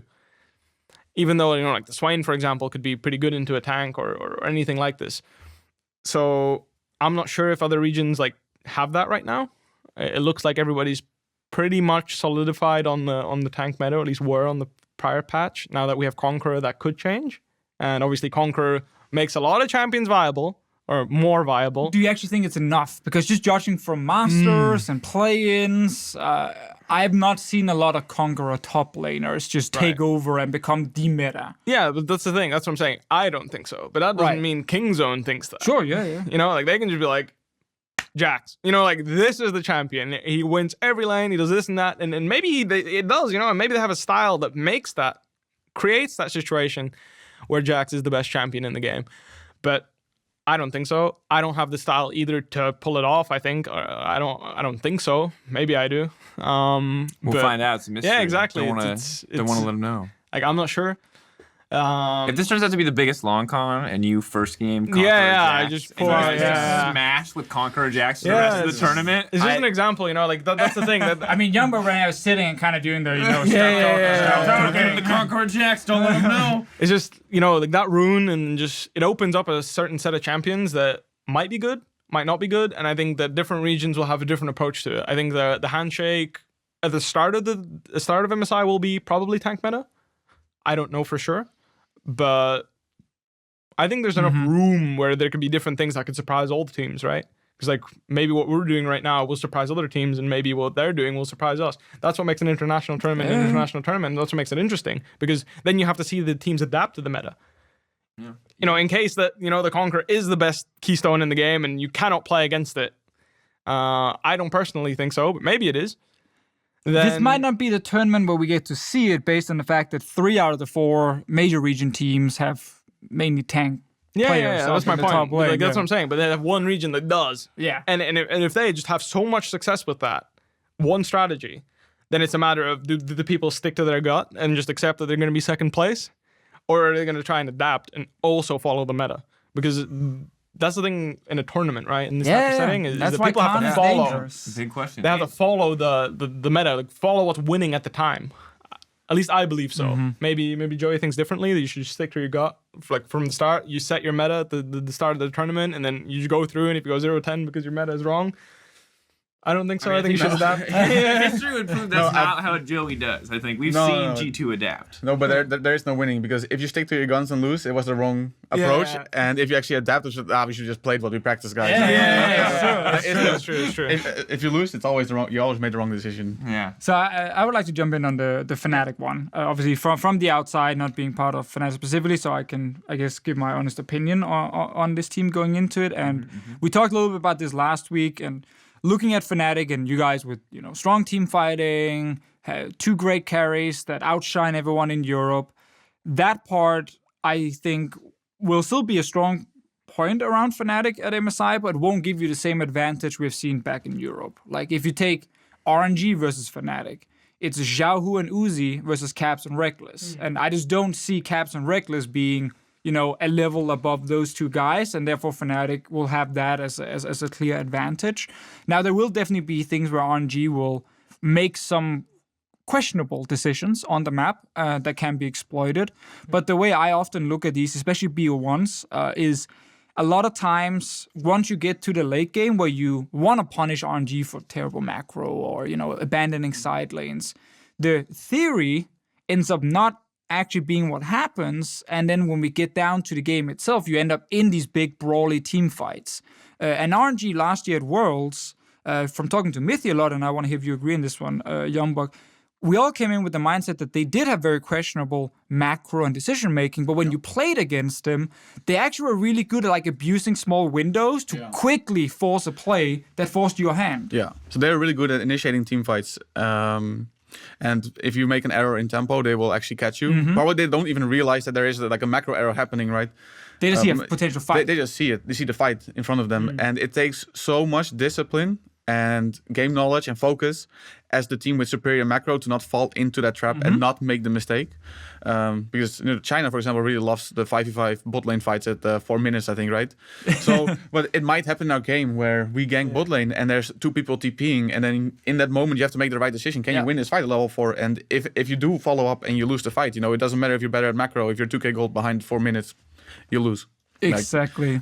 Isn't it? So I think we have better macro, but I know, and this came from a lot of experience scrimming unicorns last year, you need to be a step beyond better than the other team in terms of macro if you want to not let them play animal style. And I think that's going to be that great test for Fnatic is, are we going to see Fnatic go in, actually show they are a smarter team than RNG, stick to it, discipline is there, it becomes one of those games where it just feels like they're running around and RNG never gets the fight they want? Or do we get what we typically get from, again, a lot of years of now casting international tournaments? It ends up in that brawl where the decision making is so difficult on stage, in the moment, and then suddenly it's just team fight on team fight on team fight. And then you look at RNG and you can say, this is what they want to do.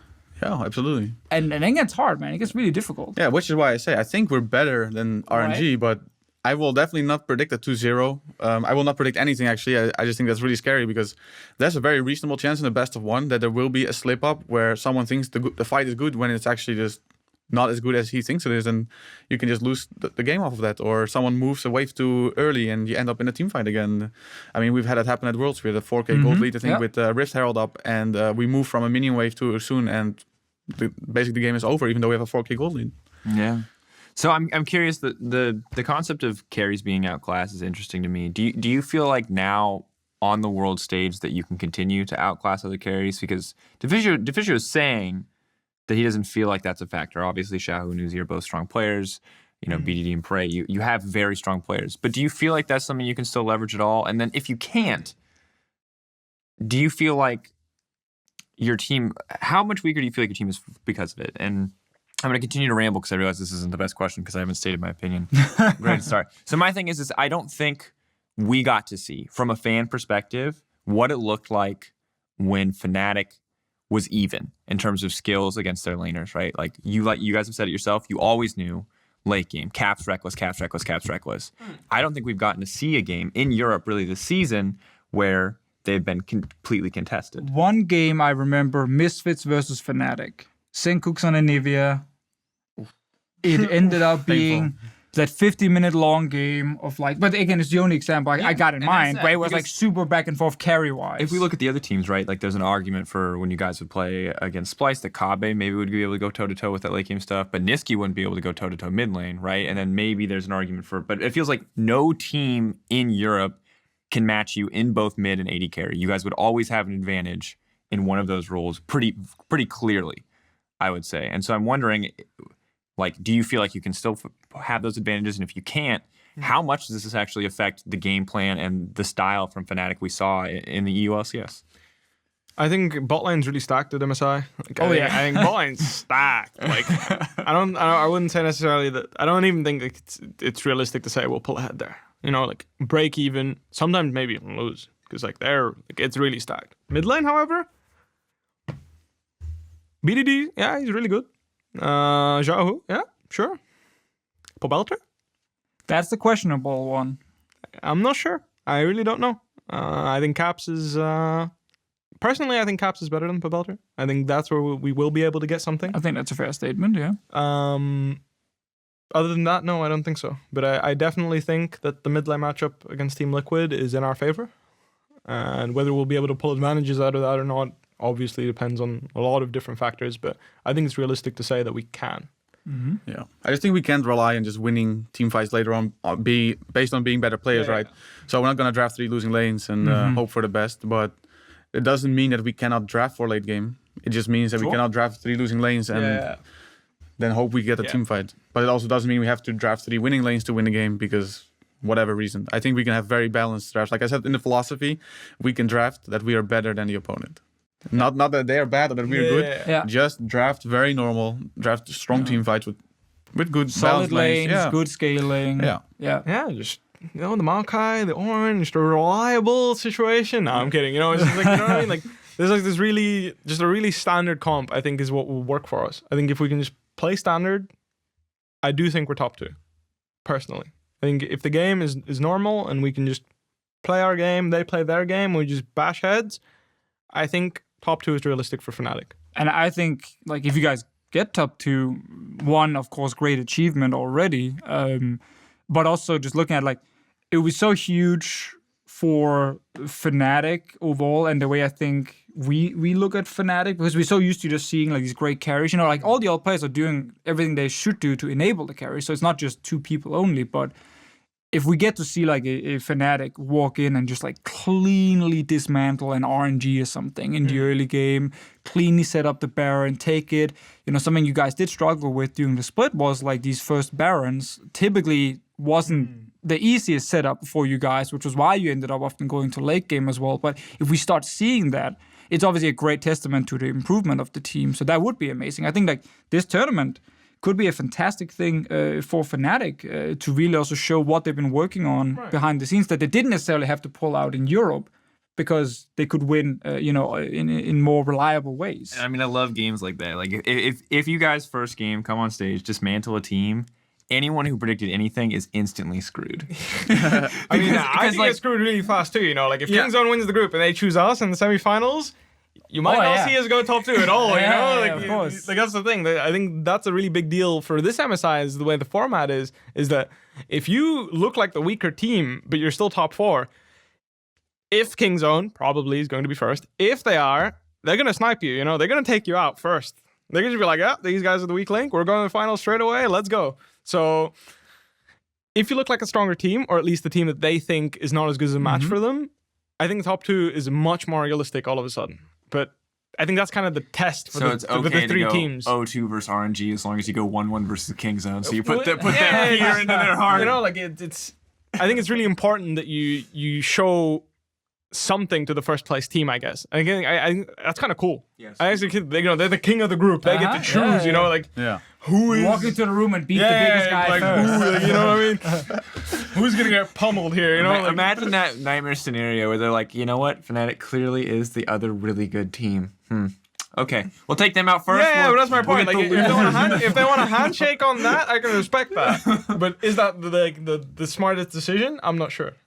Yeah, Caps also had this great idea that since every team is always very respectful to Koreans, we should be very disrespectful because then maybe we can win, right?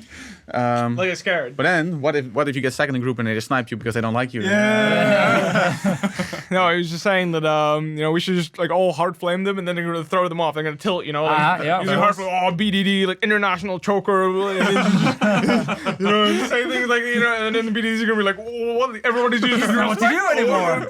Everyone usually respects us. What happened? Maybe they do know something we don't. See, once again though, the Koreans are a step ahead because they're so used to trash talking. Every final there's a trash talk video, so they get in each other's head. They get the thick skin, and we can't even use that anymore. And that's the Korean production is too strong. They get them to go in there and practice talking trash. We thought it was for spectacle, but they're preparing against Caps' brilliant mind game. That one strategy, potentially. Have you guys watched a lot of the Kingzone games during the split? Yeah, we actually study them a lot and have a lot of macro presentation about what they're doing on the map. So right. Yeah. So instead of us talking about Fnatic, where you guys obviously can't reveal too many things, I'm more interested in hearing like, what is your opinion of this Kingzone team? Like, are they just the perfect team at the moment? I think their games were very slow against Afrika Freaks, and if we have a slow game, I don't see why we cannot take a map off of them. Right, so if we just don't draft 3 losing lanes, sure, Kingzone is probably the best team in the world. Let's be fair. I don't see why we would not be able to take a map off of them if the draft is proper and we don't, and we have a slow game like that. Like if the stars align like that, and it's not that difficult. If you just play normal League of Legends and have the draft for it, I think we can just win that big team fight that we need in the late game. Yeah, in the mid-late game. I think the mismatches, or like the potential mismatches, are top lane and maybe jungle. I think Brox is really good, but Peanut is Peanut. Right, like this guy's. He's got a great split. Yeah, like Peanut Khan. That's when I look at that and I see that on the other end of the scoreboard, that's scary. Like I need to step up, or at least I already feel like okay, like I need to play well. I can't like make any mistakes or I'm gonna get punished for it. And I think if we can avoid any situations where this mismatch actually gets punished, I think it's very realistic that we can take a map off them in a slow game. Yes, I agree with Joey there. Okay. I mean, because that's obviously one of the things when you look at every team will look at Kingzone and say, okay, what can we do against them? Is there a way we can beat them? I think in the group stage in best of one, there's a lot of chances of upsets. Like we've seen a lot of the best Korean teams drop games. Like SKT got 4th place, at MSI group stage last year. Lost to Flash Wolves last year in best of one as well. Exactly. Like I think a lot can happen there, and it's not like the Kingzone guys have always been 100% reliable on the international stage. So there's definitely a chance of it happening. But I think it's cool to hear like the late game philosophy on it, because it feels like a little bit like the G2 matchup, just in a way, like top lane, got to be careful up there, neutralize that matchup. We know the late game is where we can strike, and it makes sense. Like that does seem to be a place where some teams can try and match them, because an early game snowballing, they're really good. Especially with Peanut and Khan, it just feels so hard. BDD has a champion pool for it too, right? Like he can pick anything. But like they're specialized for it. If you look at their split, like if they could get it, like they're the guys that started with Sion mid, right? Like I'm pretty sure at least they started the Sion mid and the Galio and Natalia. So these guys want to snowball the early game. Like that's their comfort zone. And then if you take that away and you have that slow game, I think there's League of Legends to be played against them. I don't think you're gonna just flop. If you give that to them, I don't know. I really don't know what's going to happen, because I don't know how good they are and if our lanes are going to hold it. In that case, like the thing I'm thinking about is like, how would I match up against that, or how would Soaz match up against that, right? Because we do have that advantage that we have a 6th player. In me, I'll probably still take Khan. But still. Okay. Wow, thanks. I mean, everyone put Kingzone first, but I do want to call you out, Deficio, specifically, because I don't know if you listened to all of last week, but of course they did. Yeah, Of course. Then you heard Deficio predict you guys as 4th place in the group. Mm-hmm. Do you have anything to say for yourself before we just? Also, please harass him. You guys seem really fine with this, and I would really. I mean, I think, like I said, I think it's, if we're 4th place, I think it's worst case scenario, because realistically, 4th place team looks the worst. So I'm not sure. Did you put Kingzone first in that ranking? I put them 2nd on mine. RNG first. I had to be spicy a little bit but then we get RNG Fnatic semifinals in that case if we're 4th place. Like thinking the Sure, fourth place is the worst that and could be RNG's okay. first place. Oh, yeah, I'll take that. I'll take that. So that's why I'm okay with it. Like My scenario looks pretty good now. yeah, if we're thinking about it You hear that Europe? way. It's not BM. Deficio's not selling you out. He's setting up the dream he's scenario for the You're one step ahead of semifinals. us. But yeah, like I think in that case, if they do end up choosing us, now if they choose Liquid, then your plan failed. Oh. But I think, like I said, I think all the teams are evenly matched. Honestly, well, other than Kingzone, okay, sure. The three other teams, so China, NA, and EU, are probably really close together. Yeah. Of course. If we get fourth, it's just not the end of the world. Exactly. Like, I think it's within reason. Yeah, if I think you- as long as we make it to Paris, we made the expectations, and I think making the finals would be. I think it just depends too much. It depends too much on what happens with first place, because that's what makes it fun, of course, but it's what makes it really scary. Because you need to show up in groups. So if you end up being fourth place and Kingzone is first, and they see you as the weak link, they're gonna take you out first, 100% So- of times. You talked about in the group stage. You talked about there's a lot of potential to go 2-0, 0-2, 1-1. It's all over the place. It's hard to predict, lock it down. But there was some confidence for best of fives. Do you feel like if you play any other team besides Kingzone, you will make it to finals? I believe so. And I can say that because I proved that last year at MSI, right? I mean, yeah. But the most one would be a best of 5 between an EU and an NA team, because I don't think we've ever seen that, have we? In an MSI semifinal or Worlds? No. No. No, it would be in Team Liquid Fnatic. Looks cool. Or do we count Rift Rivals, Unicorns against whatever? We didn't have a semifinal. We only had a final there. Yeah. It was group stage into final. That's not a real best of 5. Yeah, I That's know. That exhibition, did never happen. It was a practice tournament. Practice. I don't know. It's interesting though with the so obviously looking at the group rankings right there. Best of ones always make it so difficult because you only get to play twice against these different teams. And if you go into the first game and something does go wrong in the draft, the pick surprises you, or like we've seen that happen so many times in the past. The Olaf pick from CLG at Worlds against you guys, where you did not expect it, right? And suddenly a game where you were favored to win swung quickly over to the other team. And these kind of things will happen very often. But I kind of feel like with three of the teams, Team Liquid, RNG, and Kingzone, I feel like I know what I'm getting. I don't have big question marks of like exactly how they're going to play. Like it's actually only Fnatic where I have that. Where I'm like, again, I don't know if they will just come in and say, our late game is great, we stick to late game. Or if suddenly you play like against Vitality, where there was a lot more early game, camp for caps. If people don't remember the first game of the semifinal, Broxer went mid probably 10 times within like 10 minutes and just like destroyed poor Jizuke in there. And we got to see a much more early game focused Fnatic. And, because I don't know if that's the mindset you guys are going to enter the tournament with, it's really hard to actually predict Fnatic's overall performance. And obviously, you guys will sit here and say it's going to be great, and you shouldn't reveal if you're going to play early or late game. But this is the thing we didn't think about when we invited you guys on the podcast. We're like, ooh, we can talk about MSI, and they're like, because we want to talk about the other teams. but also we can't because like we want to know everything, but we also don't want you guys to give anything away. Team Liquid opinions. Hot Great, takes. terrible. Belter, worst mid at the tournament. I think. At the tournament. Currently, among the top four, he's definitely the worst. I mean, among the top four, let's make that clear, okay? Yeah, Pobelter, I'm sure he's better than fifth and sixth teams. They're not clear what yet. about GBM? Is he better than GBM? Yes. Probably. I know. Like the thing. no contest. I mean, the thing is about GBM is that he has his cheese picks, right? Like, Yeah. he's got the cheese picks. So I'm not sure if he's willing to pull them out or not. I'm sure he is. But I think that's the only question mark. Like, what's GBM gonna pull out?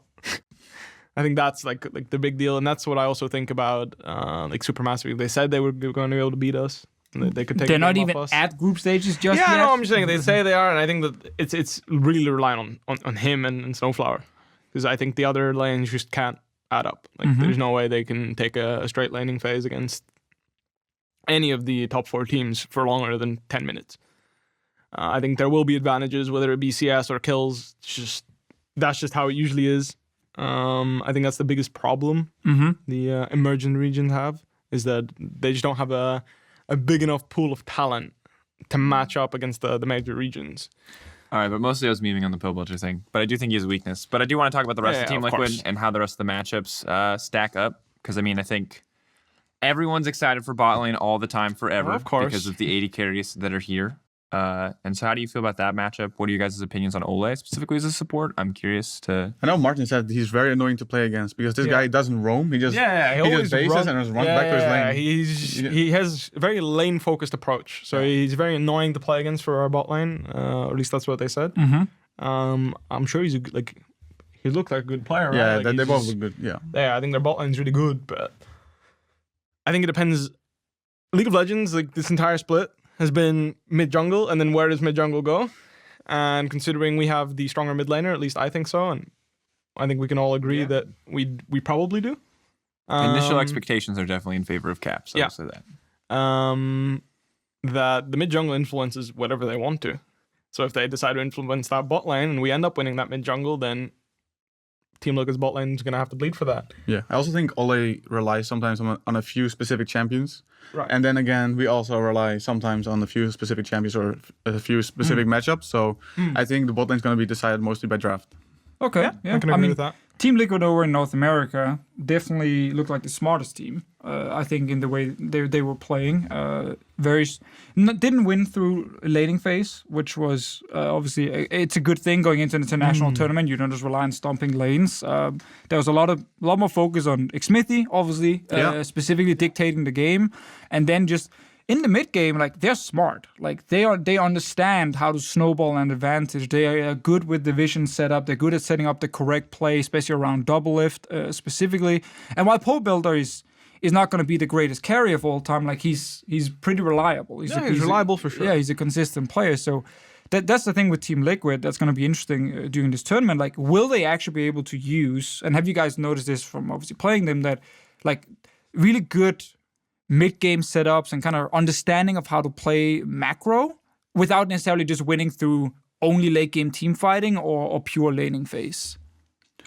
I think they've definitely shown a few things that we ourselves didn't think of that were very good in terms of macro and map movement. Are they much better than the other teams? Like much better than us? No. I think we are doing things that they would never think of, and they are doing things that we would never think of, but now we do.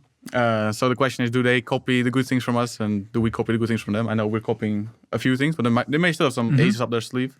And I think Smithy is a very good jungler, very smart. He looks like the strongest member on their team. Agree. At the same time, I don't... Double lift? Okay, double lift. You can argue for I mean, let's just say that. Yeah. But regardless, that's good praise to hear, because I think Smithy's been touted as such a strong jungler for a while now, actually. Yeah. But I don't think Broxah is going to have a mismatch with any of the junglers. Like Peanut is Peanut, but I don't think Smithy's going to run over Broxah or anything. He's just so solid and consistent. Like, I think so too. I think that's the biggest strength Broxah has. Is that he's a wall. He's the wall. You know, you have to get over him, and I don't think he ever lets that happen. He's a big dude. You don't get over Broxah. I think it's difficult to say because Team Liquid has so many experienced players, right? Like almost all of them have several years. And if you put me into that aspect, I think if you put me in, I think our years combined of experience are really small compared to theirs. Because I think Captain Brox only have 1 year, I believe. Yeah. So, given their experience, if I'm playing, I think they might pull out a thing or two that we don't expect. Whereas I think Soaz has that advantage over me in the sense that he knows, you know, like he'll smell it. You know, like if Team Liquid's trying to do like some cheeky comeback play from season 4 that I remember. I think he has that experience with like maybe he'll have that advantage and smell a way Team Liquid can win that I wouldn't see, and that can give him the advantage over me. They don't feel like the team that cheeses a lot. But they're very standard kind of. Okay, so you guys obviously know something there. Like there's been a lot of patches. Don't. Yeah. It doesn't necessarily have to be cheese. It just has to be like a good play that makes sense. Right. You have you have to have the balls to do it. That's fair. And I think with the experience they have the balls. You know, like they'll gamble. If the game is bad for them, they will gamble on a bad situation that is at least 50-50. So I think that'll be cool to watch, I think. Yeah, I'm excited for Team Liquid. I'm not gonna hype them and say they're like the greatest team ever, but I think they are actually a good team coming into this tournament. And I think also because we have these hyped 80 carries, like Double Lift, it's always kind of been very mixed on his international performance. Like we've seen some games where he looked really good, and then other games where everything just seemed to fall apart for him, or he's been caught out, And games where he looked really good and then got one shot by a victor. That stuff also happened. So there's always been People get one shot by a victor. That's what that champion does. Yeah, but there's always been so many questions regarding his international performance, and I think for him, he wins with Team Liquid, he wins with another North American team. He gets to go to a tournament with Reckless, Uzi, Prey as the other AD carries. Like, if there was ever a moment to be like, yeah, I can put these guys in the dumpster, this tournament right now would be it. So that's going to be insanely hyped as well to actually watch. Does this tournament decide the best AD carry in the world? Like I said, I think mid jungle is really important in the current meta.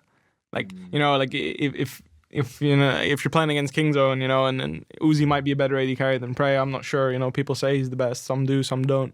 But then you have BDD and Peanut, just running through your lane, killing you. And it's hard to play the game, Yeah. You sit under your tower. Yeah, it's just hard to breathe when like that's the thing about the meta. I think is that mid jungle, like it's hard to breathe when mid jungle gets ahead, especially given like some of the things we've seen, right?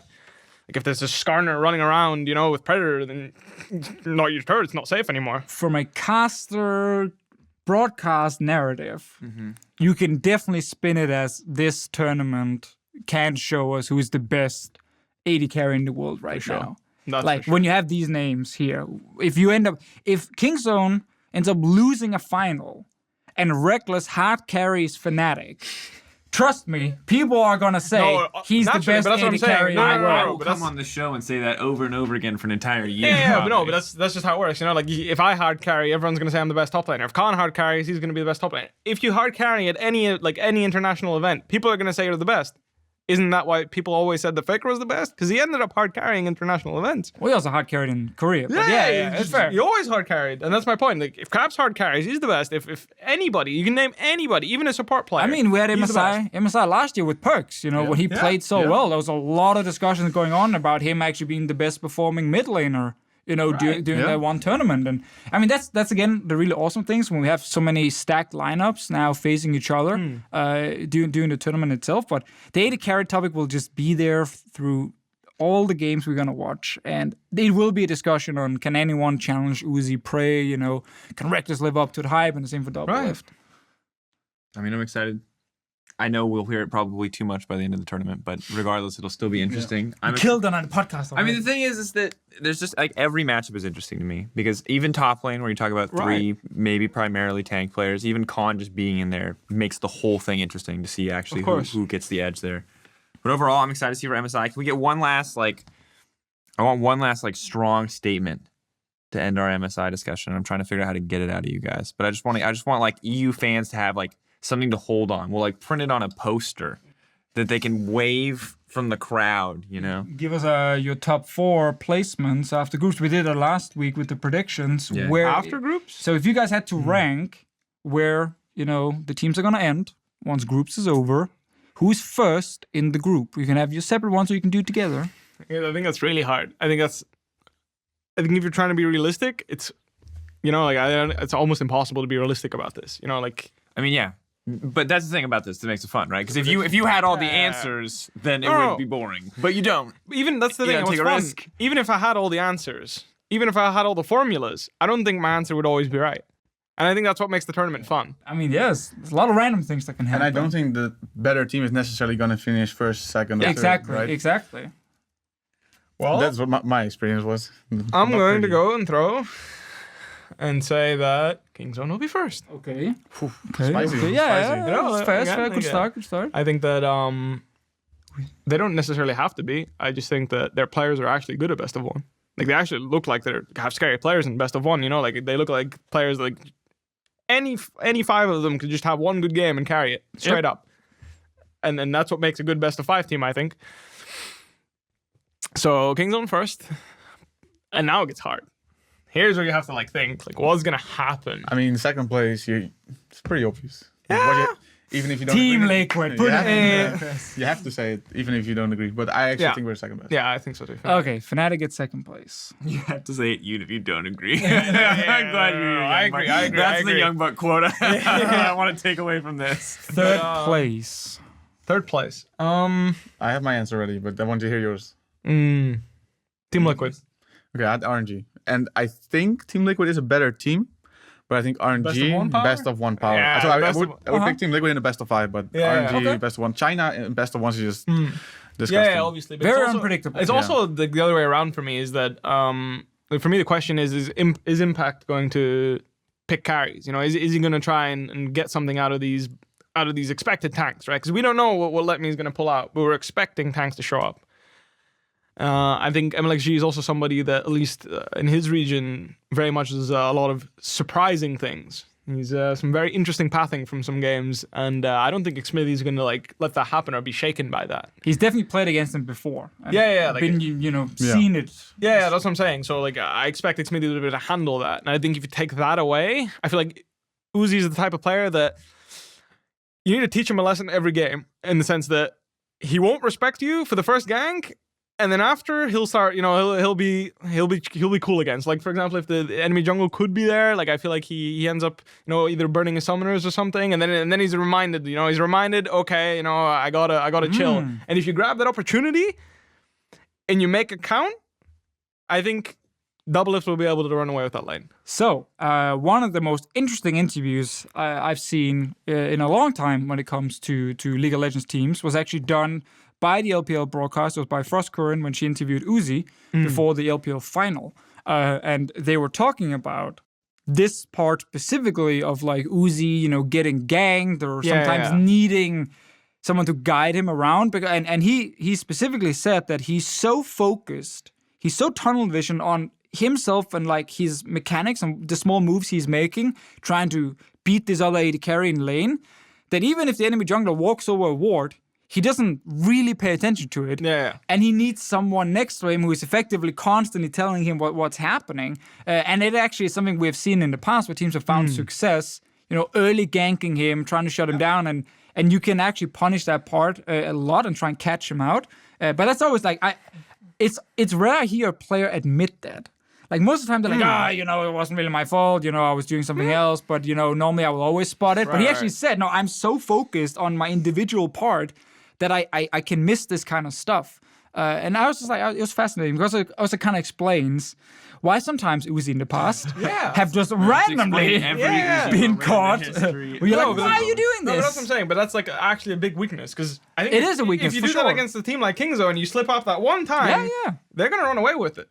Now, is Team Liquid going to be able to do that? I think so, actually. I think that MLXG won't be able to do anything special, and I think that from a competitive standpoint and at a certain level, that if one lane gets that treatment and they do fall behind, that the other lane should be able to hold fast and just wait until that lane snowballs their lead and just runs away with it. And I think the Doublelift Ole will be able to do that against Uzi if Uzi slips up.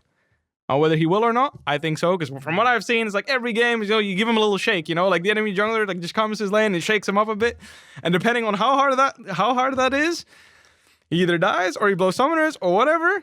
And I think if he ends up dying and the advantage is big enough, they'll get wins. All right.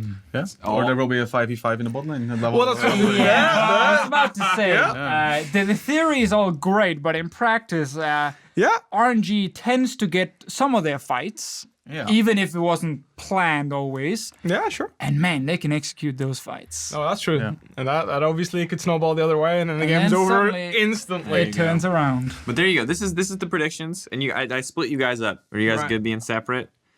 Kingzone, number 1 for both of you. Number 2, Fnatic for both of you. Youngbuck has taken RNG 3rd, Team Liquid 4th. Bwipo's doing the opposite. Team Liquid 3rd, RNG 4th. Now, we have to answer the immortal question, Deficio. The wager, gentlemen, is the last thing. Now, we didn't have a wager. We took a break to figure one out, I'm going to be honest. But we found one. So, we had a big discussion last week about the EU LCS needing more mustaches. Luckily, 3 of the 4 people at this table can grow one, although they don't frequently show them off. Let's not mention the person who cannot. So here's the deal. Fnatic. Here's the stakes. Loser has to grow a mustache. They have to wear that mustache, however horrible it looks. Growing it from the moment MSI ends until the season starts. They have to wear that mustache on broadcast for the first day of broadcast. If you're a caster and you're on air, if you're a player and you're on stage, if you're a director of esports and you're behind the scenes, we will get pictures. We will do our best to get it on broadcast as well. I'll be honest, I haven't talked to the producers about this, so they may not be quite so It's just keen. the mustache. It's just a mustache. It's just a mustache. And of course, the rule for me and Youngbuck, who both have baby faces, we have to separate our mustache. We're allowed to keep a little beard along the bottom, but it has to be a clearly separated mustache. You can twirl it, you can give it the porn stash, however you want to approach it. It's your game, but you have to keep growing it. All right. Until it goes. What if the mustache is not going to be the greatest in the world? That's fine. You have to keep it anyway. You'll be able to see it, but it will not look great. So for the one person who shall not be mentioned, who can't grow a mustache very well, you A little bit of it. a little bit of a mustache, you still have to grow it anyway. I'll no matter try. I'll how try. awful it looks. Oh, God. Oh, it's going to be so bad. I'm not convinced that mine's gonna be great either, but you know. I mean, you're already growing a little bit more. I believe. We're right, gonna all right. find Let's out. But here's the deal. We were debating stakes, so we agreed on something. How about teamed you? up. We teamed up. Me and Deficio versus Bwipo and Youngbuck. Why don't you guys run us through the stakes, or not the stakes, but the actual bet itself? What we're betting on. Yeah, if we get top 2 at MSI, then the two of you are gonna grow the mustache, and Yeah. if not, then we will grow a mustache. Yeah. From the finals to the first week of LCS. Oh, that's perfect. And that means make the finals of MSI. We're not Yes. talking group stage, we're talking playoffs. Yeah, this Yes. top 2 in a Top group. 2. Even if you get top 2 in groups and then bomb in your semi. Nah, it doesn't matter. Yeah. We'll All grow right. the mustache. All right. I like it. There you guys have it. That is the bet for EUphoria. It's all about mustache growing this week to go along with For the day 1 of the EU LCS summer split. Oh,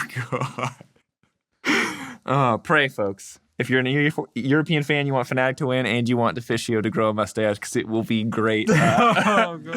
Otherwise, thank you so much for listening. This has been episode 13. Thank you to Bwipo and Youngbuck for coming on. Good Do you guys want to give any shout-outs before we close? I always forget to ask. Yeah, actually, can I mention something else? Yeah. Because I think Martin has gotten a really bad rep this split from like an interview from Jessis and Hillsong that he's difficult to work with, but Oh, yeah, Reckless. I really want to set the record straight. Not you, That's, Martin. damn it.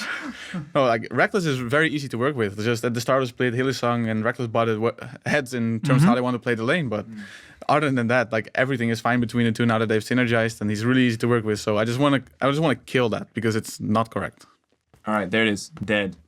Martin, Reckless Larson, easy to work with, even if there is some conflict every once in a while. People butt heads. It's part of the job. You're not supposed to say that. Yeah, no. Yeah, but we're like 8 or 9 guys in that house. Like Yeah, there's yeah, always yeah. gonna be No, that's conflict. what I'm saying. You know? It's like I don't think Yeah, it's of I course. don't think it's reasonable to expect, because like me and Martin argue all the time. Yeah. Right? And we've had legitimate like butting heads kind of arguments. This is what happens when you work with people. You're gonna have conflict. It does not mean like it doesn't mean the end of the world, you know?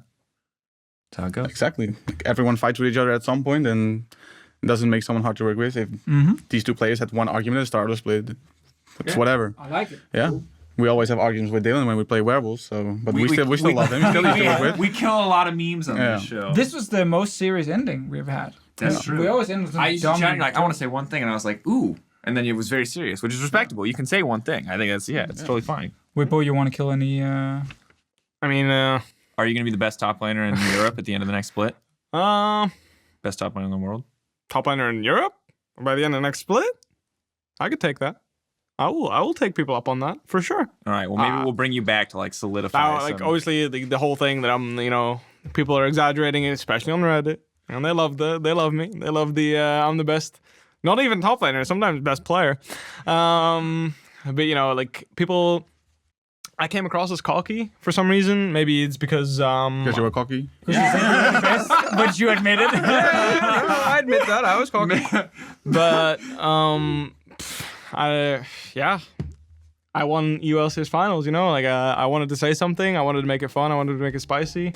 Dude, There you we go. love it. Yeah, we love it. fun. Like it's Keep it up. being you, man. I wanted to quote a specific Gilius tweet that I got in trouble for quoting before, but I won't. Ooh, why not?